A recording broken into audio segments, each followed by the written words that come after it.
Prima di tutto, a Gran Turismo la prende uno che vuole differenziarsi dagli altri, chiedere alla vettura delle prestazioni istantanee che non può avere su altre macchine.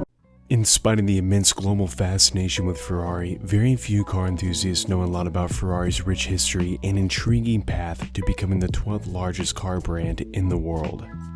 In this video, we'll take a look at some interesting facts about the luxury Italian automaker.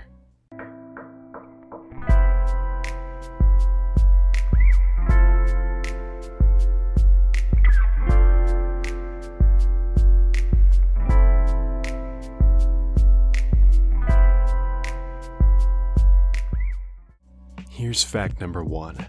Ferrari holds 2 records for most expensive car ever sold. It's no secret that becoming a classic car owner is not a cheap hobby. Vintage cars are highly sought after by a growing number of collectors with really deep pockets. That said, one car is cut above the rest, the Ferrari 250 GTO. 60 years after its racing debut at the 12 Hours of Sebring, the 250 GTO is now the single most coveted automobile ever built. In 2018, the Ferrari 250 GTO chassis number 3413 GT sold for $48.4 million at RM Sotheby's, gaining the record for the most expensive car sold at an auction. The classic car auction house described the car as the world's most important, desirable, and legendary motor car. The same year, another 250 GTO, chassis number 4135 GT, sold for a record price of $70 million in a private sale to billionaire and car collector David McNeil. With such a stupendous price tag, it's almost impossible to imagine that the original price of a 1962 Ferrari 250 GTO was $18,000, or about $165,000 today. Here's fact number 2. A near-century-old racing legacy. Scuderia Ferrari is the most illustrious Formula One team, having bagged 283 wins, 16 constructors' titles, and 15 driver championships so far. Apart from the Formula Series, Ferrari has also claimed 9 victories in the 24 Hours of Le Mans racing event. However, in recent times, Ferrari's racing division wholly devotes its attention and funding to its Formula One team.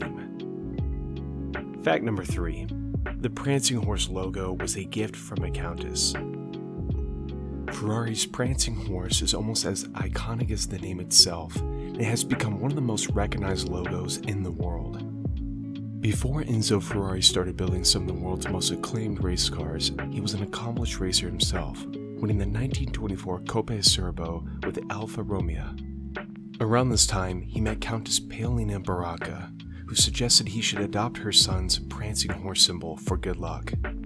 Her son, Francesco Baracca, was Italy's top flying ace during World War I and had passed away a few years before. The highly accredited pilot was the original owner of the Prancing Horse emblem and was known to imprint it on the bodywork of his fighter. Ferrari obliged her and started using the emblem on his Alfa Romeo race cars. 15 years later, the first Ferrari came out of the gates of the Maranello factory with its Prancing Horse logo stamped visibly on it. The unmistakable yellow background was chosen in honor of the color of Modena, Enzo's hometown. Fact number 4. All elements of a Ferrari sports car are customizable. Selling fully customized Ferraris has become big business for this Italian car maker since it launched its exclusive tailor-made program. While Ferrari has long allowed customers to choose the basic features of their cars, the tailor-made program takes personalization to a whole new level. A buyer can select their preferences to the last detail from tire treads, interior trims, accessories, finishes, color hues, and everything in between. The company started with a single design studio at its Maranello factory in 2011, but has since expanded with new tailor-made centers in Shanghai and New York. These centers cater to high net worth clients who want complete control over how their Ferrari cars turn out and are willing to pay top dollar. Once buyers make their final decision, they can expect it to take up to 2 years to receive their car. Ferrari only makes about 200 to 300 bespoke cars a year, and buyers have to make a formal application for the chance to buy one. Fact number 5 is about how Enzo almost lost complete control of Ferrari. If you visit our website and read our article, The Epic History of Vehicles, you already know that the 1960s and 70s were tough for auto manufacturers. Clean air emission requirements, new safety caps, and escalating gasoline prices made it difficult for most car makers to stay afloat. Ferrari wasn't spared, and Enzo approached Ford in 1963 to buy out the firm for $18 million. However, the idea of losing his cherished ventures led him to withdraw the offer. Instead, he sold 50% to Fiat SPA, but got to remain 100% in control. Enzo Ferrari and his son Piero Ferrari sold a further 40% to Fiat before his death in 1988. In 2015, after restructuring the company to establish Ferrari NV as the holding company of the Ferrari Group, Fiat Chrysler Automobiles, or FCA, sold 10% of their shares and distributed their remaining 80% of shares among FCA shareholders. Ferrari's largest single shareholder today is Exor NV, a holding company controlled by descendants of Giovanni Agnelli, one of Fiat's original founders. Piero Ferrari, who is the son of Enzo, still owns his 10% stake. Fact number 6. Ferrari spends very little on traditional advertising. How often do you see a Ferrari ad on TV? Not often, I bet. But why is this the case? First, there is no need to advertise the brand aggressively, as so many people have already known Ferrari. By avoiding too much advertisement, the brand retains the air of exclusivity. In fact, when they were selling the Ferrari Enzo, only loyal customers that received a direct invitation from Ferrari could buy the car. Also, print ads and TV commercials aren't the best way to reach the 1% of the population buying luxury sports cars. You'll more likely find them at international auto shows more than in front of their TV watching luxury car ads. But probably the most significant reason is that Ferrari pours hundreds of millions of dollars into their Scuderia Ferrari F1 racing team. There's simply no better way to fuel the desire for the brand than a win in front of 400 million viewers. Fact number 7 might surprise you, but there's something Ferrari sells more than cars. Ferrari's excellence in the racing world and luxury car sales have made the company an international symbol of wealth, prestige, and supreme high performance. That said, the stark reality is that many of its fans might never afford any of its cars. In keeping with the entrepreneurial culture set by Enzo, Ferrari saw this as an incredible opportunity for new business with branded merchandise.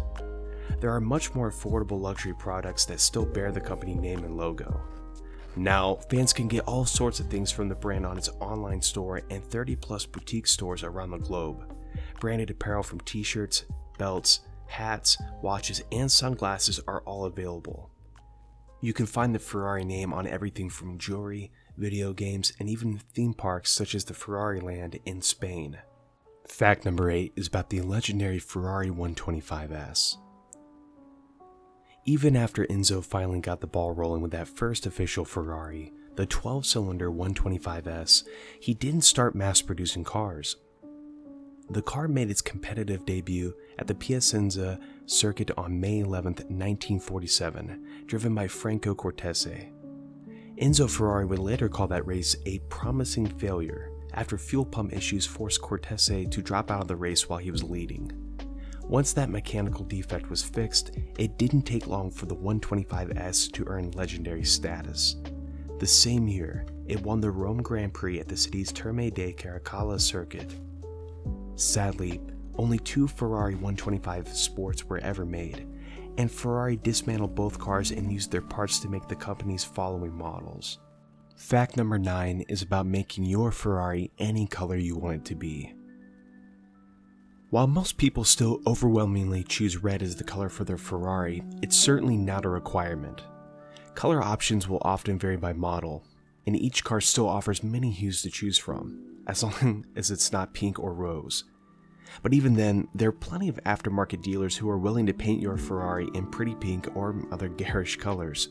Just have in mind that this might land you on Ferrari's blacklist, which means you won't be able to buy another car from them in the future. Fact number 10 takes us back to Ferrari's idea of exclusivity and prestige. In 2013, Ferrari decided that making too many cars was not in the company's best interests. To prevent dilution of the brand's value, the company capped annual production at just 7,000 vehicles. The company's chairman at the time, Luca di Cordero Montezemolo, told reporters, "The exclusivity of Ferrari is fundamental for the value of our products. We made the decision to make fewer cars because otherwise we risk injecting too many cars on the market." Ferrari's 2019 financial statements show that the luxury car brand sold 10,131 units, surpassing the 10,000 mark for the first time in its history. With plans in the works for the